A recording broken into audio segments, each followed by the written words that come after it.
Good morning, everyone. Now, can everybody, that's not a problem seeing that. I know maybe some of you on the side might have a little bit of difficulty. I'm sorry about that. But welcome to our session this morning. It feels like winter out there, doesn't it? But I hear summer's coming. It's funny because I was talking to a kindergarten teacher a couple of days ago, and she said, you know what? It's really difficult teaching seasons in Calgary. Isn't that the truth? But teacher, it's spring and it's snowing. Anyways, everybody's got a handout. Our session today, I believe I have about 45 minutes. That's right, Aileen, to talk about change. You can understand this is a very big, broad topic, so I'm going to narrow in. Your handout actually has more information in there than what we'll be able to cover, but I thought maybe when you leave today, you'll get an idea of what you can do to sort of carry on. There's also some references there in the back that talk about some of the information and where I got it and where you can research it, that information as well. My background actually is why am I sort of seen as an expert on change? I'm a career counselor by trade. I started about 25 years ago helping young adults in colleges, Mount Royal University it is now. I lived in Fort McMurray for a while and started up the whole co-op education program up there. And it was fascinating but also very interesting to watch, you know, how people dealt with change. And so that's how it came to be. Our session today, we're going to focus on two areas. Understanding the transition experience, and that is when we talk about change, it is a transition that we go through, and how we can take charge of change. We have tools to cope with change, and we're actually going to talk about your experiences with changes as well. And as I say in your handout, we've got some information there. So as we move forward today, we look at somebody like Jim Harris's quote, who has written many books on change, is seen as an expert in the field of change. And he talks about the learning paradox. In order to succeed, we need to be able to change and learn and accept uncertainty. And for us, that's not a comfortable place to be.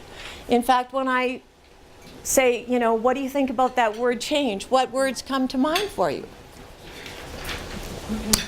Fear. Confusion. Fear, confusion, right. Yeah, I mean, it's seen more on a negative side of thing than on a positive side. So that's when we look at change, that this is what we typically tend to hear. What I'd like you to do is, does everybody have pens? Mm-hmm. Okay, great. Get your pens out, please, because I'm going to have you do a little exercise in your handout. What I want you to do is, I've got some pens here too, if anybody needs them. Pens, okay, great. What I want you to do is open your handout, and I want you to write your first and last name down 3 times. Okay? Mm-hmm. You're welcome. Yes. You're welcome. I don't know if there's any more left, but I actually might have one in my purse.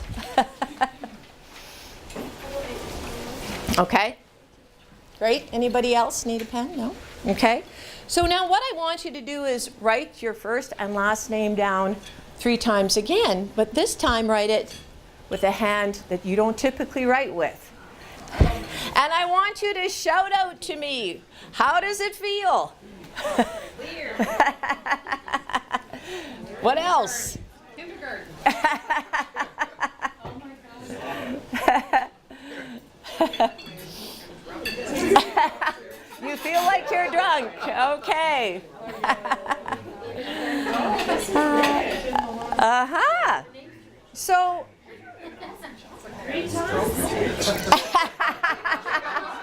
you mean you have to do this 3 times? You're having difficulty doing it once, right? All right. Thank you, everyone, for trying that. So, you told me how it felt. Weird. Somebody still hasn't finished. It's taking a long time. Have you written it once, Denise? You wouldn't even be able to know it's your signature, right? So imagine how would you feel about doing that, if you had to, say you broke your writing arm, and you had to continue. Oh, look at this. We have an example, right? And look at him. He's doing very, very well. He's managing. He's coping. Do you mind me asking you, is that your writing arm? It is, yeah. And how long has it been in a cast like that? About 3 weeks, I guess. Perfect. Look at the question on there. How does it feel 3 weeks from now? Can I ask you, how are you doing? I can finally shave without cutting my face. Ah. So you are adapting. Awesome. That's fantastic. How do you think you would cope if this was it? You'd never be able to use that. God help us, that doesn't happen. But yeah, you would. You eventually cope, right? So when we think about young people, imagine Christmas Day.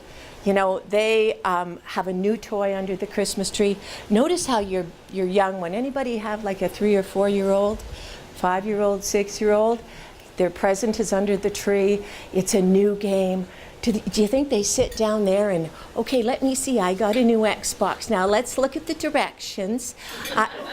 No, they just jump right in there. They're not afraid. They're not afraid to make mistakes. But as adults, we get a little scary about change, feeling scared about change. There's 2 dimensions that typically help us deal and assist us with this change. Our emotional intelligence, so that means our ability to be aware of our emotions and how we handle things. You know what? It doesn't matter what any session I do, our awareness helps us so much in dealing with change and stress and life balance. Just being aware of what is going on. We call it sort of being present if we're looking in the sort of the yoga side of things, but it's an awareness of how we are dealing with things. And then there's common theories that help us look at change. We're going to look at one common theory today. Our change experience is affected by several factors. The degree of control you have over change is one large factor, and then having the time to adapt yourself to the change and your personal disposition towards that. So, you know, each of us come to situations with different values and attitudes and beliefs about everything. There's not one person in this room that has the same. So that interacts with it. If you look on your handout on page 3, it talks about the variables. No control, no time. So when we have no control and no time, this is the most difficult part or area of change. When we have no control over a situation and it's forced on us right away. And what would some examples of that be? Organizational change. Immediate. And I think, I don't know about you, but working in the college system, it was sometimes immediate. Anybody been in that experience? You get called in and, oh, guess what? Your job doesn't exist anymore. That is the most difficult one to deal with. Or a sudden death, heaven help us, right? Where someone, we experience that. The most difficult part of change. No control, lots of time. So look at the 2 factors there. What would that be? Anybody want to provide me with an example of that? Maybe a corporate takeover or something where you know that it's coming, but you don't know what to do. Yeah. So in your handout here, it says you have the opportunity to play the situation out in your mind, to take a look at it, right? The other one is depending on one's personality, no control or control and no time. So let's say your stockbroker phones you up and says, hey, I got a great deal here, you know, but I need you to act on it right now. So you have control over it, but you don't have time.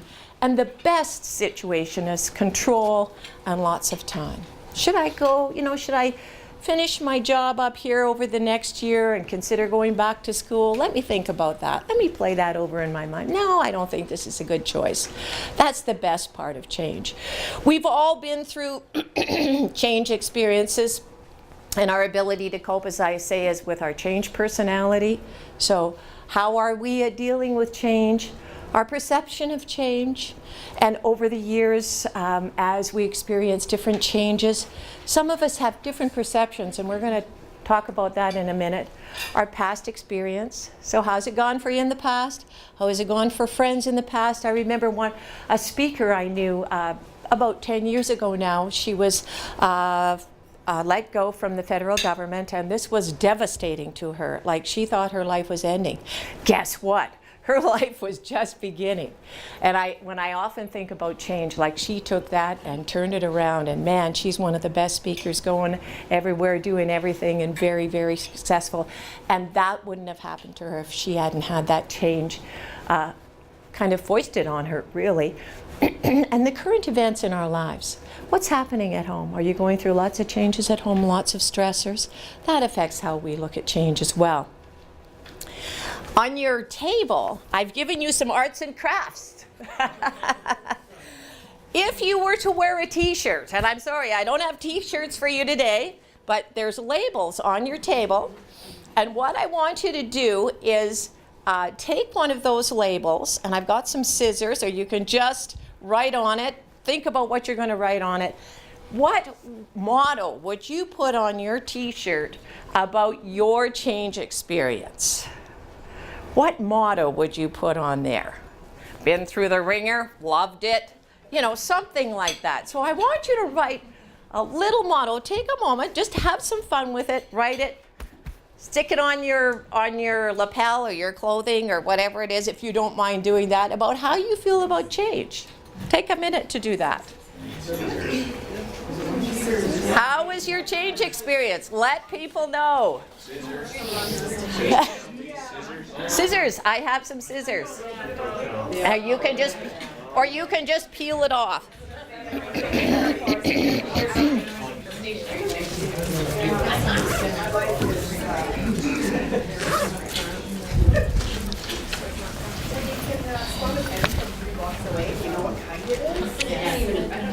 How much it costs? And how much it costs? Where you can get it? You're welcome. You can't get it. You can pick that one.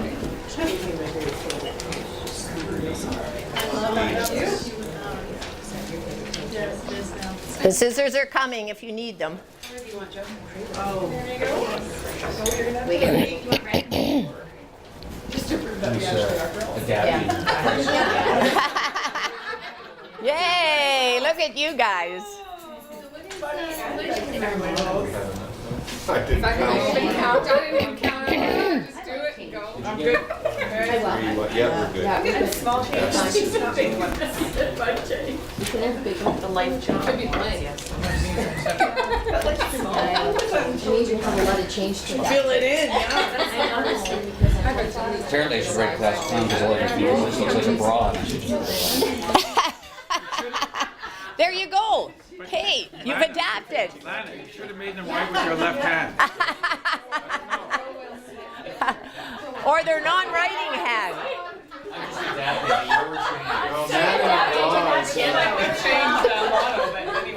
Actually, you might need the back to write on.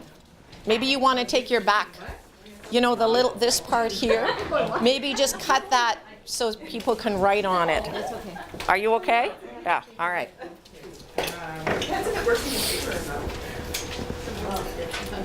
She can always make it work. So let's see. Okay. All righty. We'll just give people a couple more minutes, and then maybe if you don't mind, we'll just kind of run around the room here. Yay. Okay. Undecided. Yeah. Undecided. That's very good. Okay, so this table, who wants to stand up and talk about, just shout out their motto? Come on, don't be shy. You're all right in the end. You're all right in the end. Yay, okay, great. Better, stronger, faster. Better, stronger, faster. Whoa! Anybody else? Anybody else want to talk about their motto here? Oh, and look at this, more. Bring it on. More. Oh, good. Okay, thank you for that. This table. If you fear change, you can leave yours with me. Oh, okay. I like it. I like it. Anybody else want to share? Stress mixed with hope. Stress mixed with hope. Okay. Yeah, that's great. Digging your heels against change just ruins a great pair of shoes. I love it. That is awesome. That's fantastic. Thank you for that. Anybody else from this table? Mine says, refined by fire, what's next? Excellent. Excellent. Thank you. And anybody from this table? That we like it and that is great with everyone else. You like it? Grow and move on. Okay. Great. Opportunity. Yay! Okay, good. Well, thank you everybody for participating in that. So when, why we do that is an awareness, right? As to how we have dealt with change. Because a lot of times we just don't actually sit down and think about how we do that. The other thing is, what would you have done differently? So you kind of take stock in that. And what did you learn about you? Sometimes we have some blind spots that we need to deal with. I'll never forget when I was in a business, I owned a business, I was in a business partnership. As soon as I say that, sometimes people go, like, oh my goodness, it's like a marriage without the love, isn't it? Well, maybe some marriages are like that, I don't know, but anyways. It was one of the most difficult things that I have been involved in. It forced me to, my partner wouldn't tell me what the problem was, so I had to try and figure it out myself. So it forces you, this change forced me to take a look at myself and look at my blind spots. So we all have them, and it's good to know what they are. William Bridges, as a career counselor, he's a man that I do a lot of work with. What color's your parachute? I don't know if anybody has done any work with career counseling at all. It's a huge book that he wrote, plus so many others.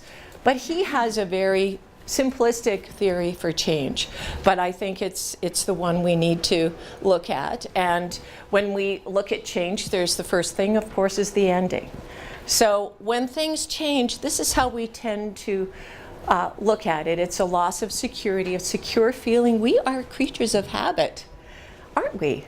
And so when we lose that habit, whatever it be, I mean, just try writing your name with your left hand, or changing your phone from one side of your computer to the other. It affects us. Loss of what's familiar, loss of relationships.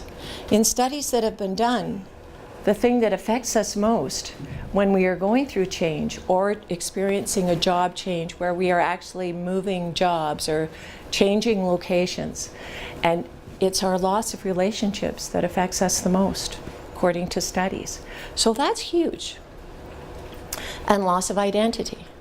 A lot of us identify ourselves by our job, by our career, by who we are. Whether you agree with that or not, it happens that tends to be the case in a lot of cases. So that's one of the areas that we're dealing with. So then we go through this thing, as William Bridges says, is of transition. And the transition, you look at it maybe perhaps as something that is very calm, but it is not.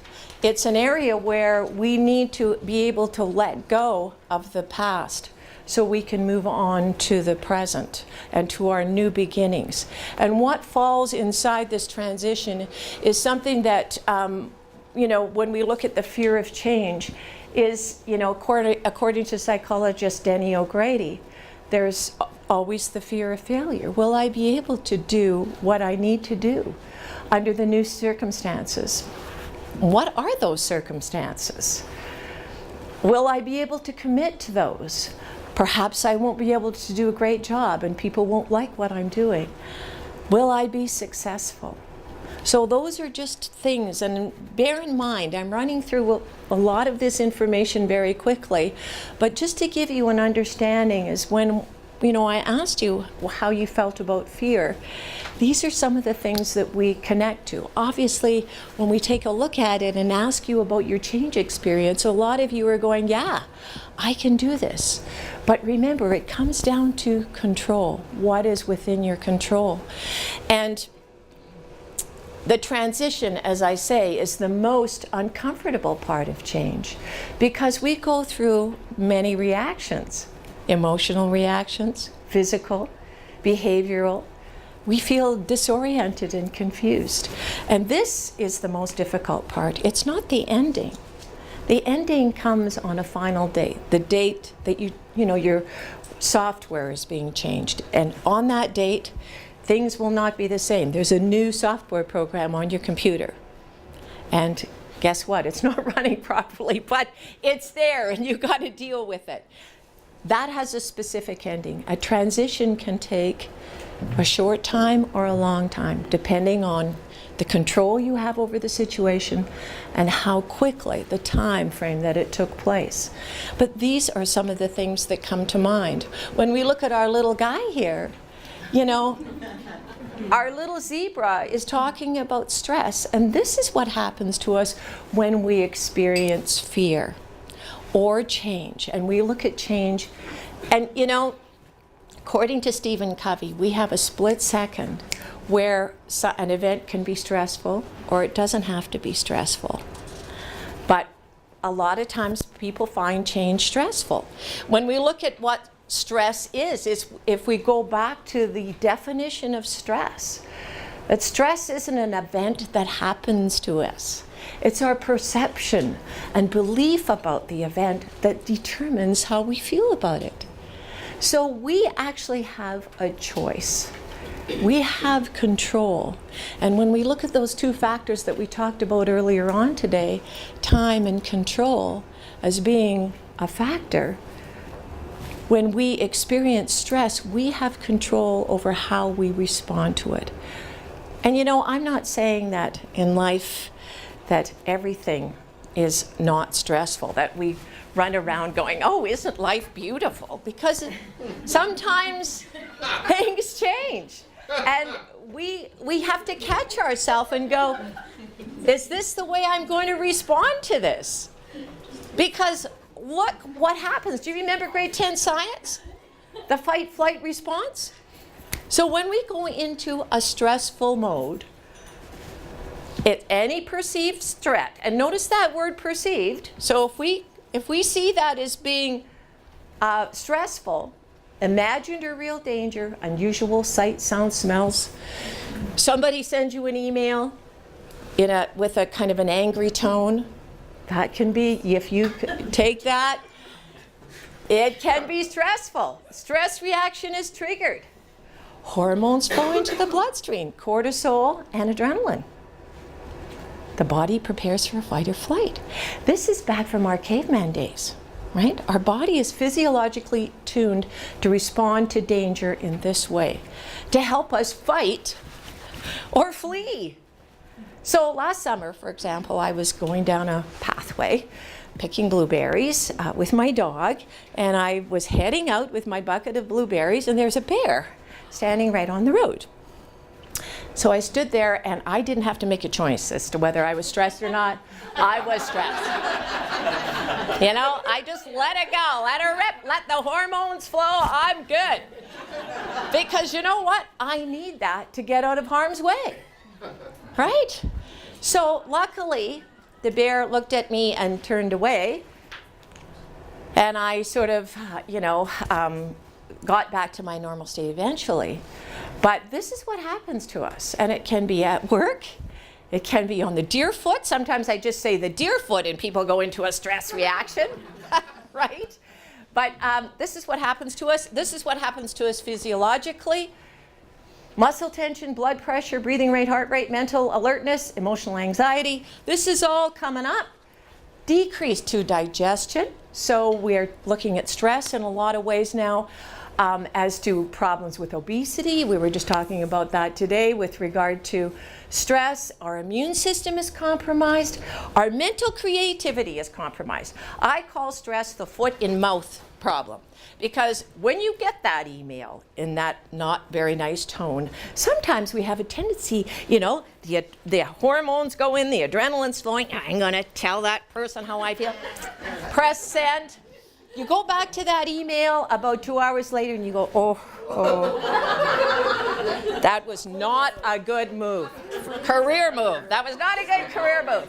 Because you can't think clearly when you're under stress, because your body's too busy just trying to get you out of harm's way. So that compromises us. Emotional stability is compromised. And hey, the sex hormones down, that alone is enough to make you want to deal with your stress, right?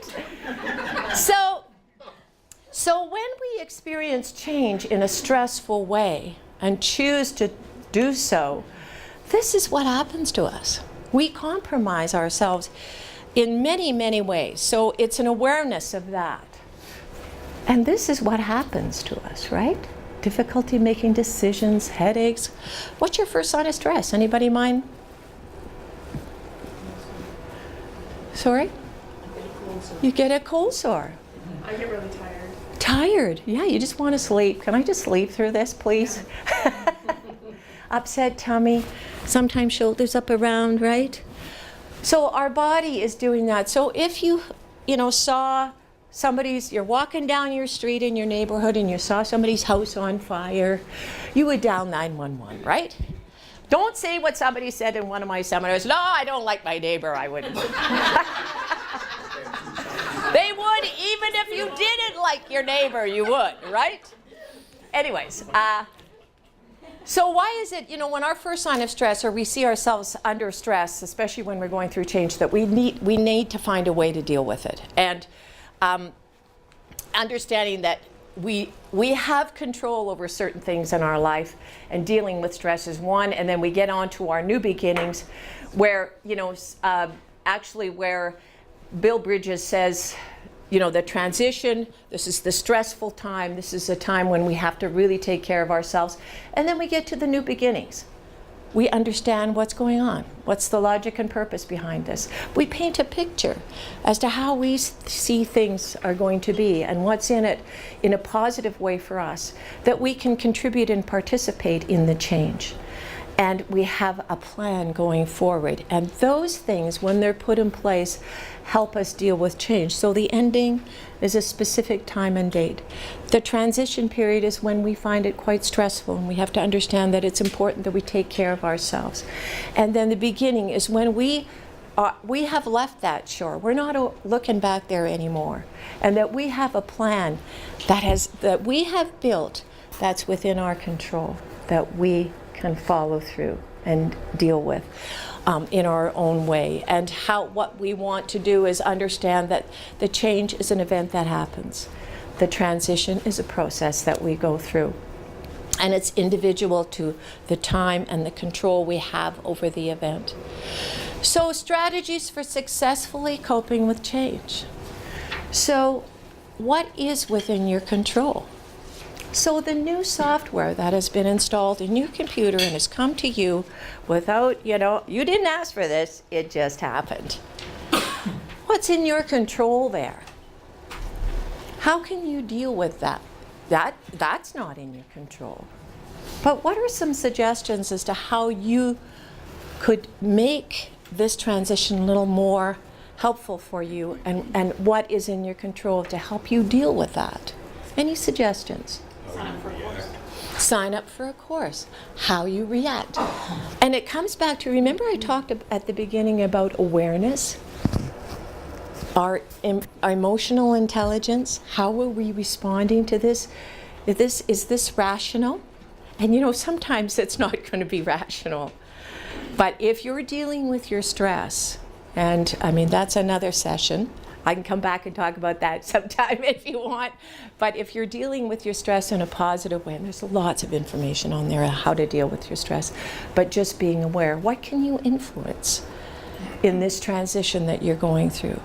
Is there something? Can you get on a committee to help make sure this thing rolls out properly? Is there, some feedback mechanism you can put in place to help people deal with this change and yourself as well? Am I part of the problem or part of the solution? So get out of your way. Sometimes we're in our own way for a number of reasons. What new skills? And that's already talked about. What new role can you play? So this is opening a new world for you. And as I was saying at the breakfast table here this morning, like, we have been through so much change in the last 10 years, right? We can't begin to believe that, I can call my granddaughter up on my phone and talk to her face to face. If somebody told me that 10 years ago, I'd be like, what? Are you crazy? No, how would I look then? No, just kidding. So, what's your roadmap? How do you see this thing rolling out? What goals are you going to set in place so you deal with this change appropriately? And does this change present any opportunity? And you know what? In most cases, it does. In most cases. Now, there's some life situations where this is going to be difficult to deal with, no doubt about it. And you're probably standing here going, yeah, easier said than done. But we need to be aware of ourselves, our responses. Is this the most appropriate way to deal with it? I like to say to people when they respond to change in a negative way and in a stressful way, that this ain't no dress rehearsal, right? Our lives are not. We are living, excuse the grammar, this is our life. We need to choose our battles, and I say that in a very positive way.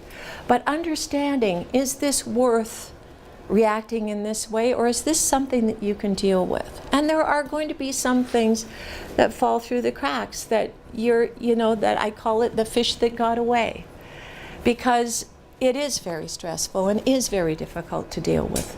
But knowing that some things are within our control, that we do have control how we respond to things, in a lot of cases, to the changes, that it makes a difference. And I think it's helpful for us.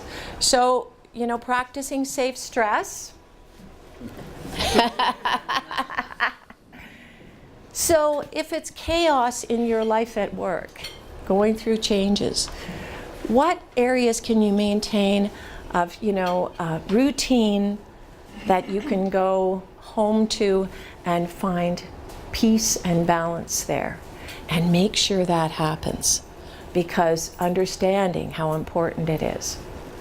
According to Dr. Shad Helmstetter, I don't know if I've got that as a resource in there or not, but please come and see me after if you want to read this. It's an amazing book. He says his book is called The Things You Say When You Talk to Yourself. And he says that 80% of our thoughts are negative thoughts about what? What do you think? We're really mean to ourselves. Mean. We are our own worst bully, sometimes. And some of you have caught those thoughts and turned them around. But sometimes just listen and be aware of what you're saying to yourself, because sometimes we're our own worst enemy. So praise yourself. Understand the good things that you're doing to get yourself through that, and be aware of your emotions. It's the emotional intelligence thing that we're talking about. Breathing is good. Breathing, yeah. We need to breathe. And why I've got breathing in there is because taking deep breaths. So you've just come out of a very critical meeting with your group, and things were very stressful. If you sit quietly for, it can be as little as 30 seconds, breathe deeply, put your mind in, think inside your head, think about a 1 in there or something, the number 1, whatever it takes to bring you in. That will calm you down and calm your nerves. It actually works against all the stress mechanisms, the hormones that have risen in your body, the cortisol. Exercise, to me, it's not an option in our lives. We have to do it. That's one of the areas that will help you deal with your stress amazingly well. And it doesn't have to be going to the gym 3 times a week, right? Understand that exercise, whatever fits with your routine, but make sure you get some time for yourself. When we fly, we take a jet. Most of us have flown, I would imagine. Somebody was just talking about a cruise they went on, lucky you. And when you fly, one of the things that they say as you take off in your safety thing, actually one of them, I digress now. I digress. You know, I never used to listen to the safety thing until WestJet came on about 10 years ago. And they had these crazy safety things all the time. They don't do it as much anymore. I think people got a little like, don't kid about safety to me. But, you know, I'll never forget that I now remember about the number of exits on the plane, because the woman said, you know, there's 50 ways to leave your lover, but there's only 5 exits off this plane. And I'm like, I didn't know that before. That's really cool. Anyways, I digress. So yeah, make time for yourself and have fun. Decide to have fun. When my mom passed away about 8 years ago, I had to decide to have fun. After about 6 months, I was a very sad person, and I thought she would not want me to be this way. She would want me to be happy. I decided to have fun. I went out for dinner in my pajamas one night, just for fun.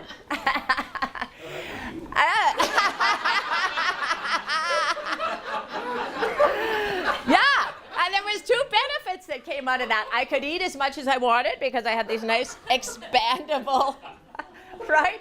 And I didn't have to change when I got home. It was a real bonus.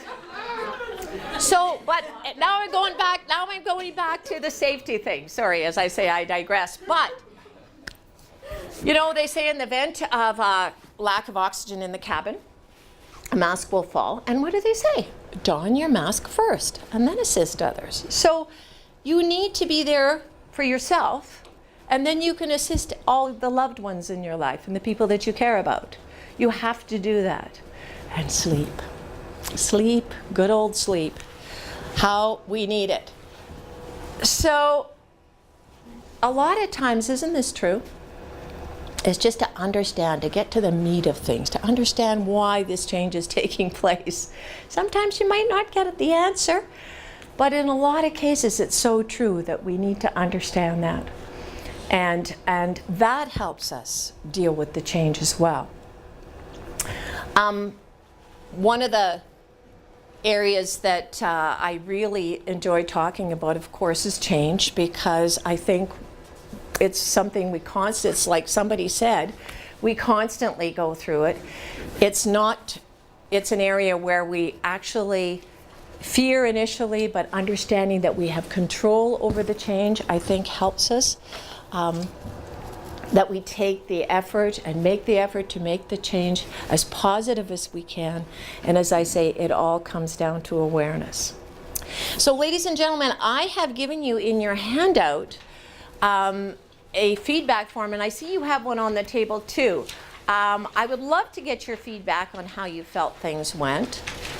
I've left you business cards on the table. Please feel free to help yourself. I do offer seminars also on stress. Are you practicing safe stress? And balance. And I also do seminars and improv sessions on trust and building trust within your team. It's been a pleasure to speak with you this morning. If you have any questions or you need to talk to me after, I'm conscious of the time and understanding you need to get going. So I whipped through this pretty quickly, but I'd love to have your feedback. And thank you very much, everyone, for coming this morning. Thank you. Thank you very much. Well, thank you, Kevin. To present to us. Thank you, Kevin. Know there's more than just booze and pills. Yay! I've done my job. I've done my job. And thank you. You'll notice that I have a Louis Levin, who is a great videographer, who is videoing me today. I needed something for my website. So Aileen, thank you, and thank you very much for allowing me to bring Louis in and do this today. I really appreciated it. Amen. Thank you.